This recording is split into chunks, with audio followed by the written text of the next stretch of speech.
Srila Prabhupada's translation on purport. Translation. In the beginning, Brahma created 4 great sages named Sanaka, Sananda, Sanatana, and Sanat Kumara. All of them were unwilling to adopt materialistic activities because they were highly elevated due to their semens flowing upwards. Purport.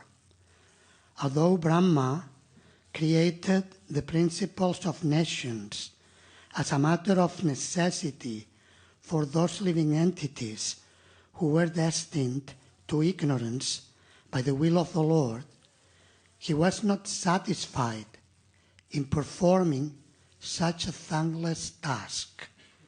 He therefore created 4 principles of knowledge: Sankhya, or empirical philosophy, for the analytical study of material conditions; Yoga, or mysticism, for liberation of the pure soul from material bondage; Vairagya, the acceptance of complete detachment from material enjoyment in life to elevate oneself to the highest spiritual understanding; and tapas, or the various kinds of voluntary austerities performed for spiritual perfection.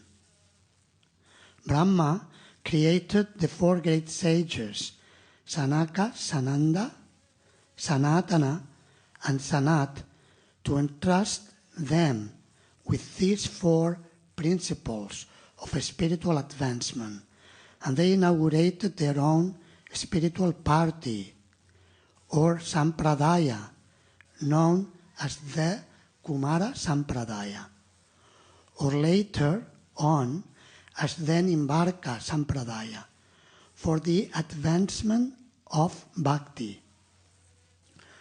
All of these great sages became great devotees, for without devotional service to the personality of Godhead, one cannot achieve success in any activity of a spiritual value. Sanakam cha sanandam cha sanatanam atatmabuhu sanat kumaram cha munin nishkriyan urdhva retasaha. In the beginning, Brahma created 4 great sages named Sanaka, Sananda, Sanatana, and Sanat Kumara. All of them were unwilling to adopt materialistic activities because they were highly elevated due to their semens flowing upwards. Om Ajnanati Mirandasya Gyananjana Shalakaya Chakshurum Militam Yena Tasmai Shri Gurave Namaha Shri Chaitanya Manovishtam Stapitam Yena Bhutale Svayam Rupa Kadamayam Tadati Svapadantikam Vandeham Shri Guru Shri Yuta Padakamalam Shri Gurun Vaishnavamscha Shri Rupam Sagrajatam Sahagana Ragunatam Vitam Tam Sajivam Satvaitam Savadutam Parijana Sahitam Krishna Chaitanya Devam Shri Radha Krishna Padan Sahagana Lalita Shri Vishakambitamscha He Krishna Karuna Sindho Dinabando Jagatpate Gopesha Gopika Kanta Radha Kanta Namostute Tapta Kanchana Gaurangi Radhe Vrindavaneshvari Vrishabhanu Sute Devi Pranamami Haripride Vanchakalpa Tarupyascha Kripa Sindupya Evacha Patitanam Pavanebhyo Vaishnavebhyo Namo Namaha Jaya Shri Krishna Chaitanya Prabhu Nityananda Shri Advaita Gadadhar Srivasadi Gaura Bhakta Vrinda, Hare Krishna, Krishna Krishna, Hare Hare, Hare Rama, Rama Rama, Hare Hare.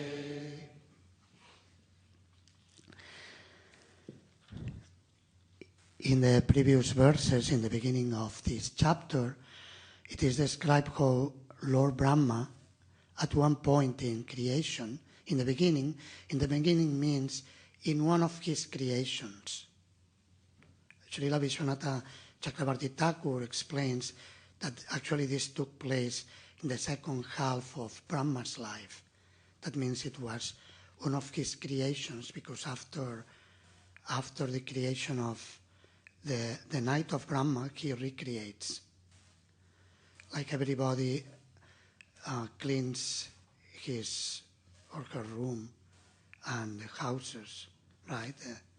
So Lord Brahma also puts everything in place after the night when he wakes up.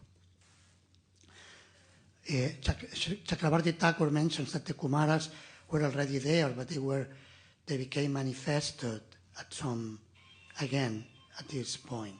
But they existed from the beginning. They are the first sages. So he had created 5 types of ignorance, which we conditioned souls, we need in order to exist in the material world. Unless we are affected by ignorance, we cannot exist here. So maybe together we can remember them, the 5 types of ignorance. Some of you were here in the previous days, some of you were not, but you may have studied in the Bhagavatam. Tamas.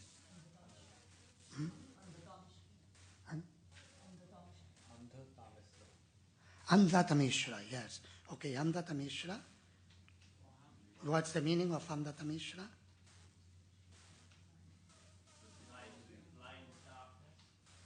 Blind darkness, but specifically it is translated as the sense of death, fear of death. And the sense of death, we are actually eternal, but we are in Amdata-mishra, we have these bodies, and we have the sense of dying. Even if we believe and we hope we will not die soon, but the sense of death is there. And therefore, when something happens, we get very scared. Okay, Amdata-mishra, what else? You have to speak up because I'm a bit deaf. Maha-moha. What's the meaning?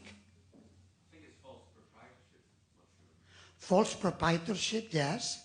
The great illusion of thinking that everything in the world is meant for our enjoyment, and then we can take possession of it. Tamishra, meaning is Tamishra, anger arising out of frustration. 2 more.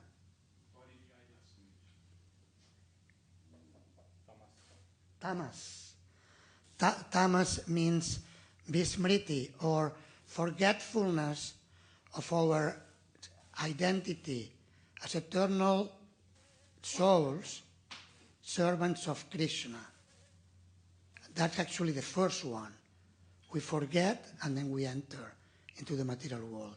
And one more? Moha.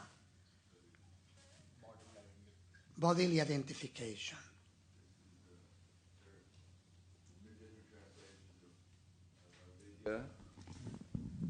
Then asmita, then rag and dvesha, then abhiniveshita. They're just different translations of that. Mm-hmm. Yes, thank you. Yes, I'm referring to text 2, but yes, thank you, Maharaj. Yeah, and these statements are also sometimes in different shastras. These are explained. In the Bhagavatam, it's there in Vishnu Purana, Patanjali's Yoga Sutras. All these are explained. So these different types of avidya or ignorance condition us to how we are now, to false identification, false ego, attachment, and so on. So in order to counteract this, Lord Brahma created the 4 Kumaras, 4 great sages. And the 4 Kumaras are Shakti Adesha Avataras, or empowered incarnations of the Lord, with Jnana Shakti, the potency of transcendental knowledge. And through Jnana, one comes to awaken one's consciousness, and when Jnana becomes mature, then it transforms into devotional service, into bhakti. Bahunam janmana mante jnanavamam prapadyate vasudeva sarvamiti samahatma sudurlabha. The Bhagavad Gita states that after many births cultivating jnana, transcendental knowledge, one comes to the point of surrender to Krishna. And basically, one comes to realize that just by intellectual approach, that's not sufficient. Just by theoretical understanding, that's not possible to understand God. Few weeks ago, I had a meeting with His Holiness Sachinandan Swami Maharaj. It was actually a Zoom meeting. I went to Berlin to visit the devotees, but I couldn't see Maharaj because he was going to do a tour. But then we had a Zoom meeting. At least I was in Berlin.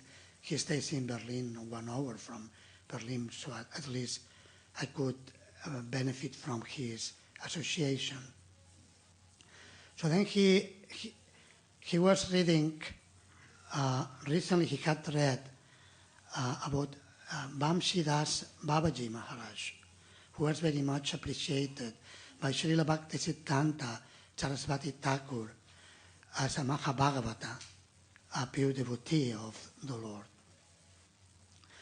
And he mentioned that there was one gentleman who went to see him and asked a question, Babaji Maharaj, how can I attain God? And Vamshidas Babaji Maharaj didn't reply. He was engaged serving his deity, doing different things. He didn't say a word.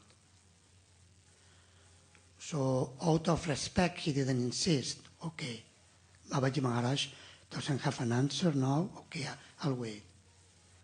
After some time, he came back and he asked the same question. How can one attain God? So Babaji Maharaj didn't reply again. He continued engaged in his seva.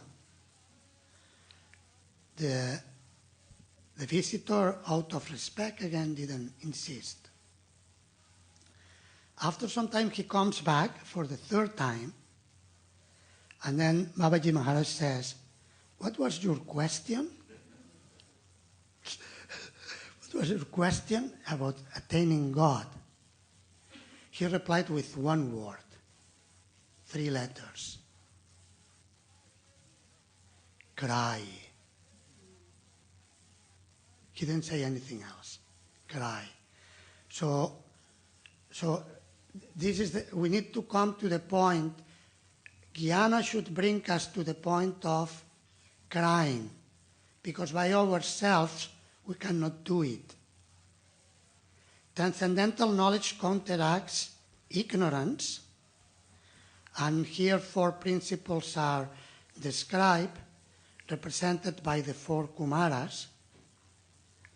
So these will be 4 principles of jnana, transcendental knowledge. Sankhya, so this will be philosophy. Philosophy is important to understand life from a philosophical viewpoint. Yoga, self-discipline, self-control. Vairagya, detachment, to be able to let go. Many times we become attached to something as if it was all, and it's just something that has to pass by. Let it go. And what was the last one? Help me, please. Tapas, austerity. Voluntary acceptance of inconveniences or apparent inconveniences for higher purpose in life, for higher realization. This can be, for instance, rise early in the morning. Some people, I don't know, maybe British people, well, you are from many countries, but maybe British people don't like to sleep so much. And from Spain, Spanish people do like to sleep. So that's an austerity, to rise early in the morning for a higher purpose, for practicing sadhana bhakti, the practices of hearing, chanting, worshipping and remembering Krishna in the association of devotees. So these principles are very important, and the 4 Kumaras, they are known for becoming devotees. So they are described as Gyanis who became devotees.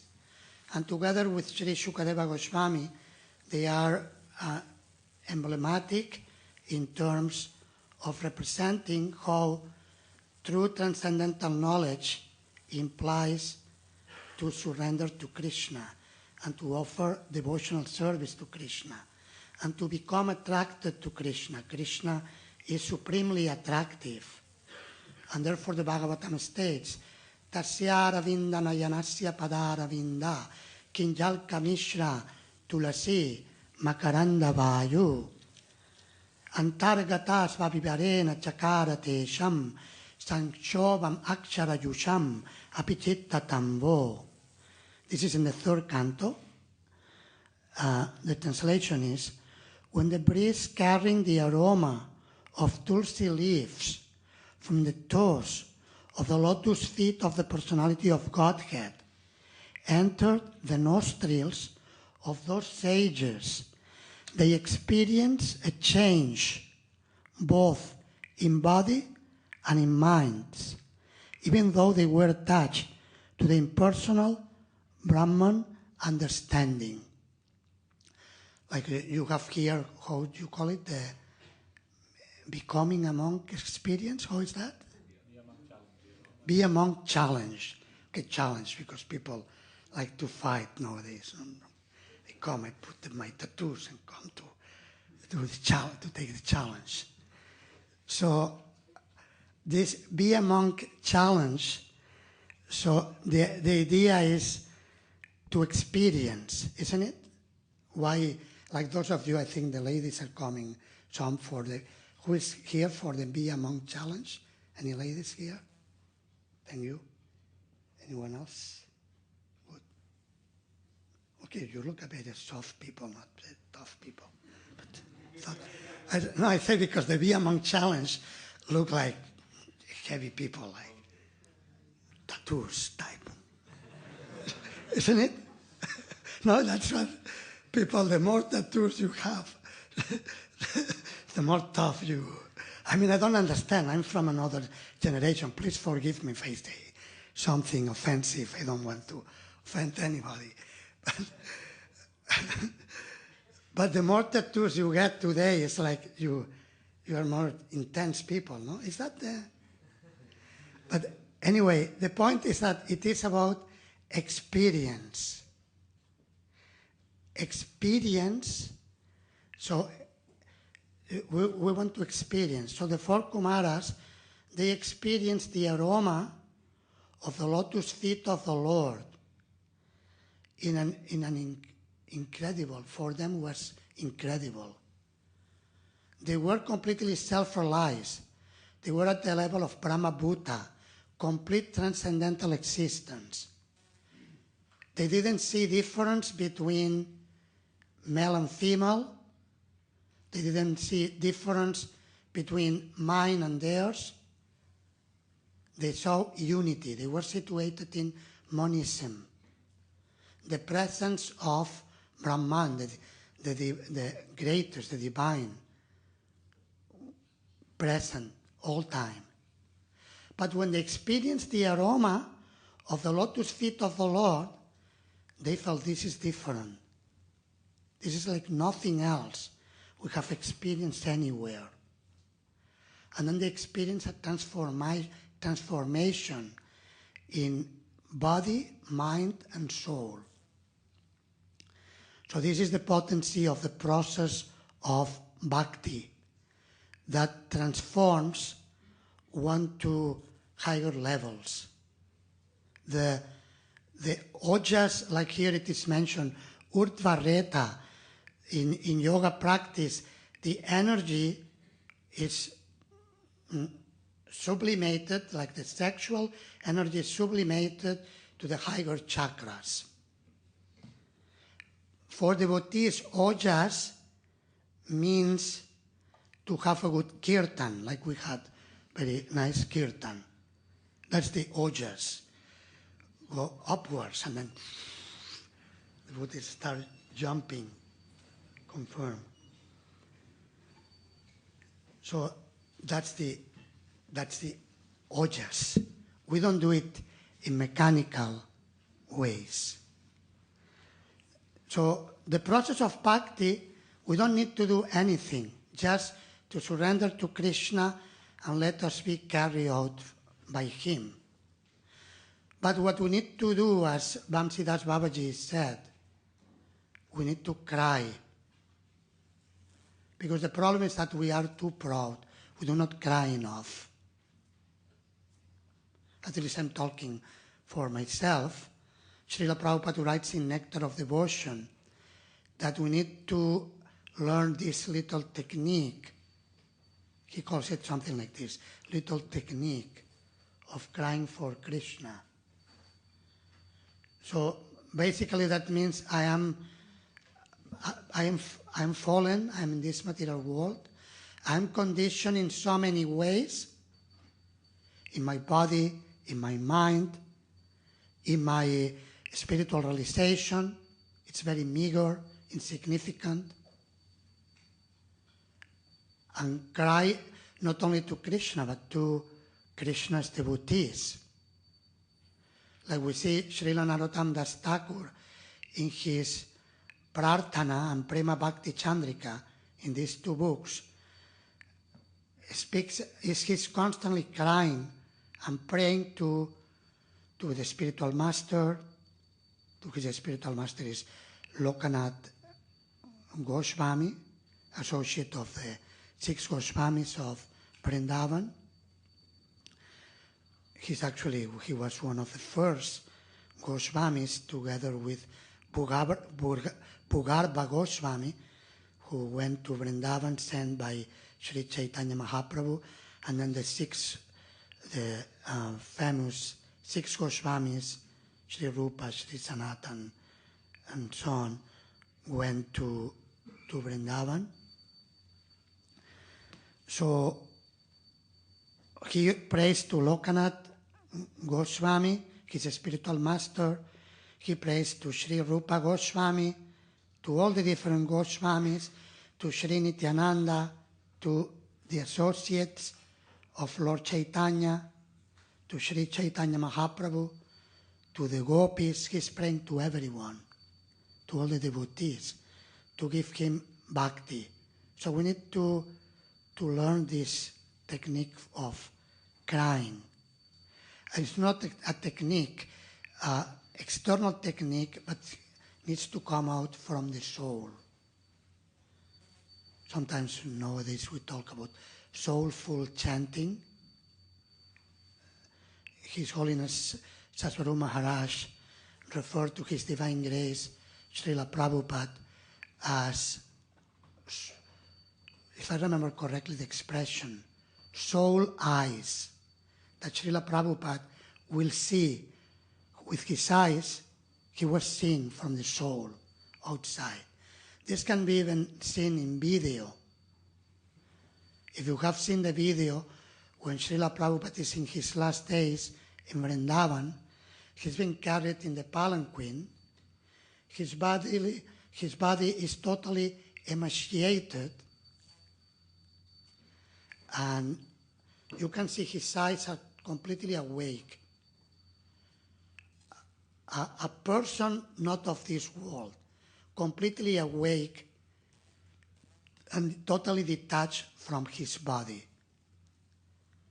So this is what Saswaru Maharaj calls soul eyes. Maybe later some of Srila Prabhupada's disciples may like to, who saw Srila Prabhupada personally, like to comment on their experience. I remember in France, in New Mayapur, there was one of the first Spanish devotees. He left this world some years, quite a number of years back. Shuchi Shrava Prabhu, he joined ISKCON in New Mayapur in France, and then he came to Spain with other devotees, and they opened the movement in Spain. He registered ISKCON in Spain, 1976.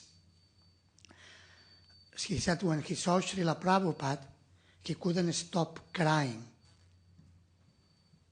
His feelings, he didn't know why, but the Srila Prabhupada's presence was so intense, full of transcendental potency, he couldn't start crying. And it seems that many devotees, I have heard testimony of several devotees that had a similar experience. And this is the power of Bhakti, Bhakti Shakti. Srila Prabhupada explains that Sri Narada Muni, he is in charge of, he's the empowered incarnation of Bhakti. So the Kumaras are the empowered incarnation of Jnana, and they bring us to Bhakti. They teach us how the goal of Jnana is Bhakti. And Sri Narada Muni, he teaches Bhakti by chanting the holy names of the Lord wherever he goes. So this is the purpose of the Krishna consciousness movement, to come to that point of first to know Krishna, to get knowledge of Krishna by hearing, and know our relationship with Krishna. This is called Sambandha. Understand that we are connected, eternally connected to Krishna. We do not need any artificial connection. People are seeking connections through the devices, but we do not need such artificial connections. We may use them in Krishna's service, but we do not really need them. Ultimately, we have an eternal connection with Krishna. This is called Sambandha Jnana, and then come to the point of engaging ourselves on that foundational knowledge of our eternal identity as eternal souls and servants of Krishna. And this naturally will bring us to the point of crying for Krishna. When we practice sufficiently, then we see the need, we need to cry. And if we don't feel the need to cry because I don't cry. Or cry because I don't cry for crying. Or cry because I don't cry for crying like that. We need to start at some point. It is not so much about our personal endeavor, it is about just let us being carried by Krishna and by the power of the devotion of the devotees. By becoming servants and followers of the devotees, then we can progress in devotional service. If we try to do it by ourselves, then it becomes incomplete. Because still we have the Prakrite Kriyamanani Gunai Karmani Sarvacha Ahankara Vimuttatma Kartaham Iti Manyate. We still believe we are the doers. So actually we are, as Krishna tells Arjuna in Bhagavad Gita, Nimitta Matram Bhavasavya Sachin. Just become an instrument. Don't try to do it yourself, but just surrender and be engaged by me. And then everything happens. And this is applicable in any condition of life. Brahmacharis, grihastas, sannyasis, vanaprasthas, women, men, children, old people, people on the deathbed, everyone can have access to this process of devotional service if we just surrender to the process. Thank you very much for listening patiently. If you'd like to make any comments or questions, Maharajas or senior Vaishnavas, Vaishnavis.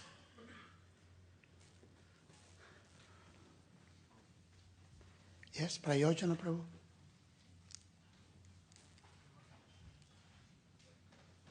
Is there a mic? Or?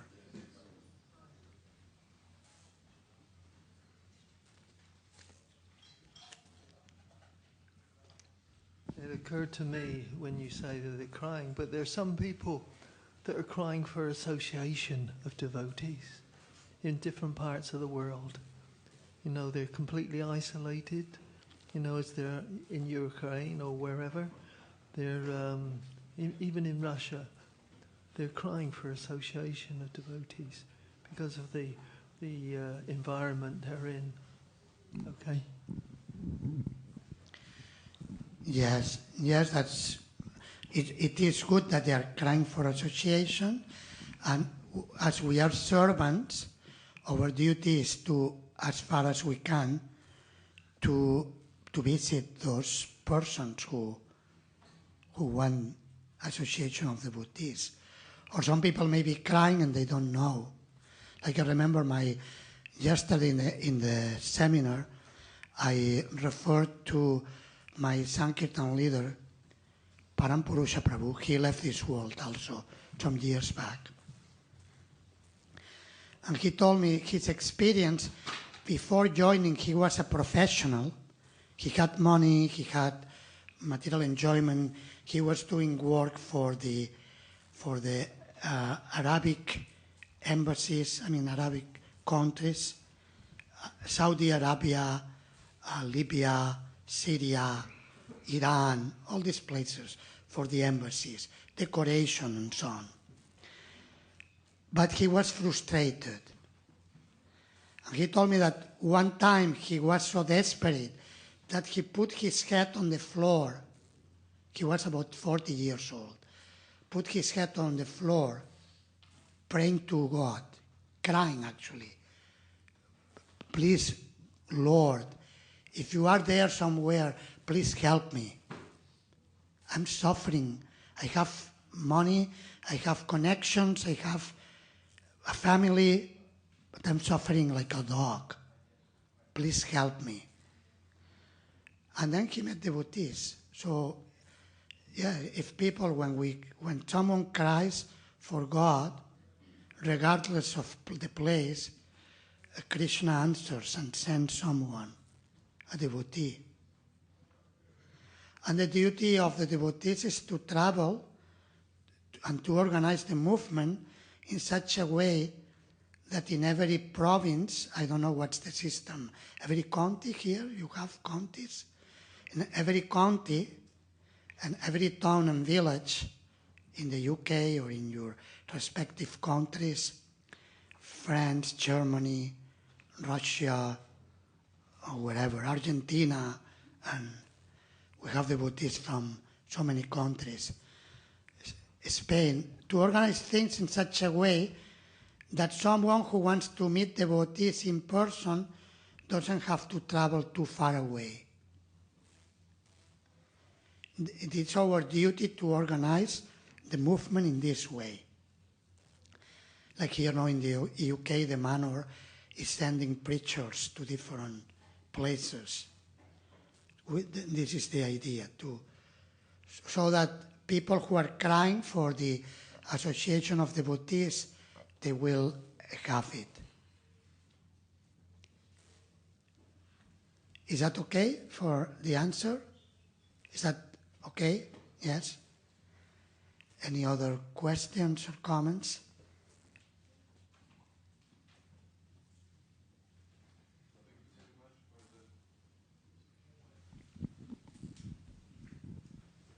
Thank you very much for the inspiring class. I was trying to cry for Krishna, and then a couple of times my tears were flowing, and then some devotees told me, like, I must have been doing it fake or wrong, because they told me, like, this is sahajya, or they said, like, there is warm tears and cold tears, and one of those is fake, but you are doing it in the wrong way. So how to know how to cry? Yeah, we should be careful not to stop the enthusiasm of the devotees. If someone cries for Krishna, crying for Krishna is good. We shouldn't discourage. Of course, yes, we don't want to do something for show. But I remember there is one letter, one disciple writes to Srila Prabhupada about crying. I think was a lady, and Srila Prabhupada encouraged her, didn't say don't cry. That's what I remember having read. I don't remember having read Srila Prabhupada saying, devotees, stop crying, you are sahajya. But anyway, I don't want to criticize anybody who may feel that. But okay, sometimes we don't cry publicly, and that's fine.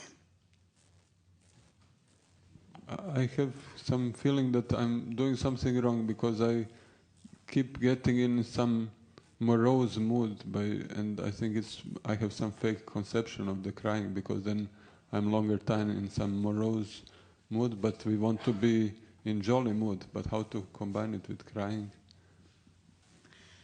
Yeah, I mean, spiritual crying is not miserable, but it is actually a source of bliss, because it connects us to Krishna. So it's a bit paradoxical, because in one sense it appears to be moroseness,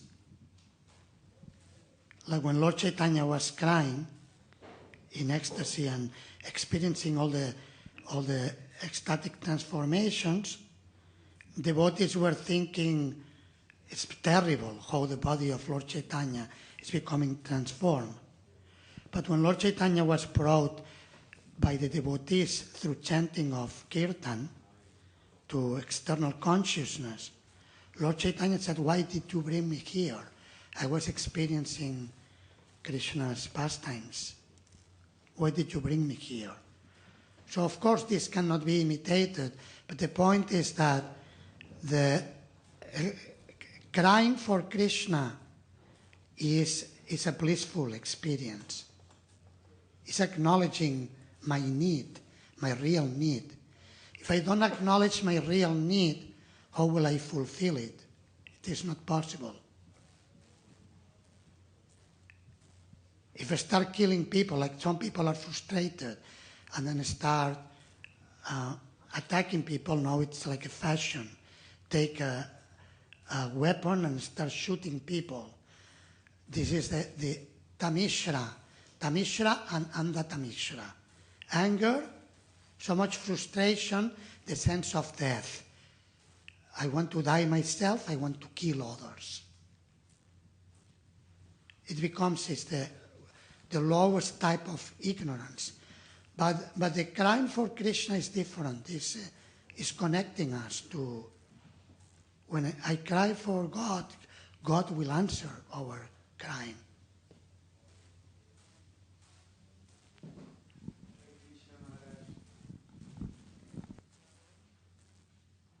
Thank you for your lecture. I was thinking about when you spoke about crying, that is included maybe in the 6 requirements from surrender, so Saranagati. I mean, at least 3 of them, like depending on Krishna, being humble, and see that Krishna is our maintainer. So also we can develop that in that mood, crying, and that's a sign of surrender. Very good, thank you. Yes, Sharanagati, for those who are not familiar, is the signs of surrender to God. And there are 6 principles of surrender. Accepting whatever is favorable to surrender to Krishna, rejecting the unfavorable,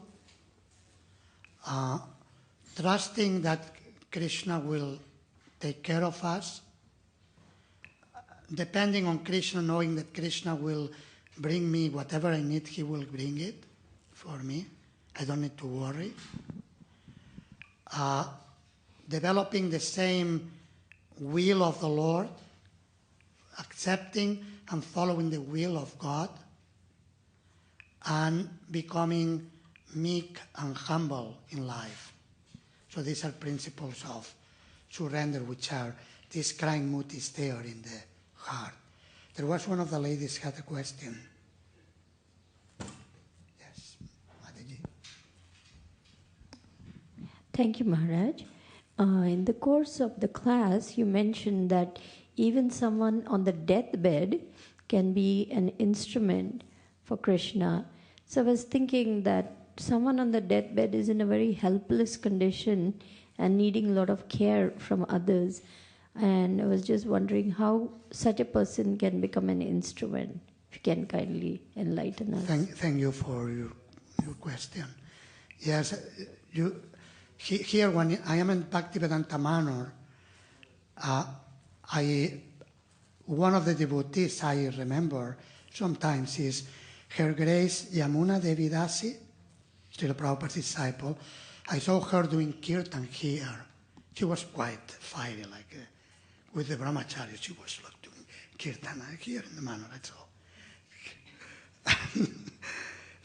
So she was in, I was told, I was not there, but I was told that she was in her deathbed. And she was, as you know, many of you who knew her, or who have heard about her, she was an excellent cook. She was trained by Srila Prabhupada for cooking, and she became also more experienced and wrote several cookbooks. And she liked to cook for Krishna and for the devotees. So one devotee went to see her in the Bhaktivedanta Hospital in Mumbai, and she asked the devotee, she said, I'm sorry, I'm here in my death, in this bed, I cannot do any service. But she asked that devotee what prasadam would like to take.